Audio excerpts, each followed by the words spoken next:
हरियाणा में चुनावी माहौल है और हर बड़ा चेहरा यहां अपने दबदबे की ताल ठोक रहा है।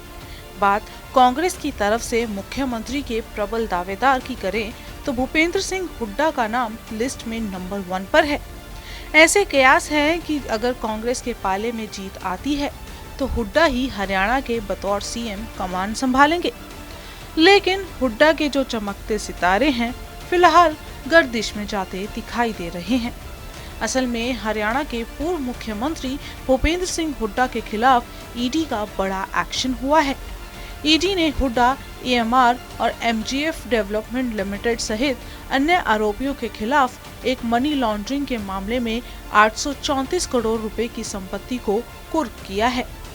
बता दें कि गुरुग्राम और दिल्ली के 20 गांवों में ये संपत्तियां हैं। आरोप है कि एएमआर, एमजीएफ, भूपेंद्र सिंह हुड्डा और डायरेक्टर डीटीसीपी त्रिलोक चंद गुप्ता के साथ मिलकर इन इलाकों में सस्ते दामों में जमीन हथिया ली गई थी, जिस कारण न केवल उन लोगों को नुकसान हुआ जिनकी जमीनें हड़पी गई थीं, बल्कि उस समय मौजूदा सरकार को भी नुकसान झेलना पड़ा था।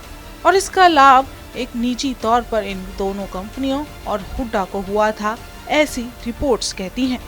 आपको बताएं कि हरियाणा और दिल्ली के 20 गांवों में कुर्क की गई संपत्तियां स्थित हैं। साथ ही एएमआर इंडिया लिमिटेड और एमजीएफ डेवलपमेंट लिमिटेड दोनों पर ही गुरुग्राम के सेक्टर 65 और 66 में आवासीय प्लॉटेड कॉलोनी के लिए डीटीसीपी से मिले लाइसेंस के मद्देनजर मनी लॉन्ड्रिंग मामले की जांच की जा रही है। आपको बताएं कि ये पूरा मामला अलग अलग जमीन के मालिकों, आम जनता और उस समय की मौजूदा हुड्डा सरकार के साथ हुई धोखाधड़ी से जुड़ा है। दरअसल अलग अलग जमीन मालिकों से सस्ते में जमीन हथियाकर उसे 2 कंपनियों को दिया गया। बता दें कि सीबीआई द्वारा दायर एफआईआर के आधार पर प्रवर्तन निदेशालय यानी ईडी इस मामले की जांच कर रही है।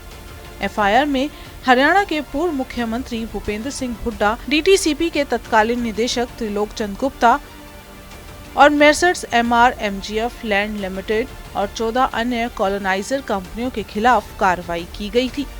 साल 2009 में हरियाणा सरकार ने गुरुग्राम के सेक्टर 58 से 63, सेक्टर 65 से 67 की 1417.07 एकड़ भूमि पर भूमि अधिग्रहण अधिनियम 894 की धारा 4 के तहत अधिसूचना जारी की थी।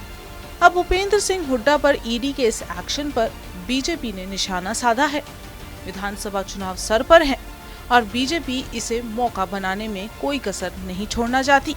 लेकिन भूपेंद्र सिंह हुड्डा पर हुई ईडी की इस कार्रवाई का चुनावों में कांग्रेस को खामियाजा ना भुगतना पड़े, ये टेंशन अब आला कमान के सर चढ़ गई है। देखना होगा कैसे कांग्रेस और भूपेंद्र सिंह हुड्डा इस मुसीबत से पार पाते हैं।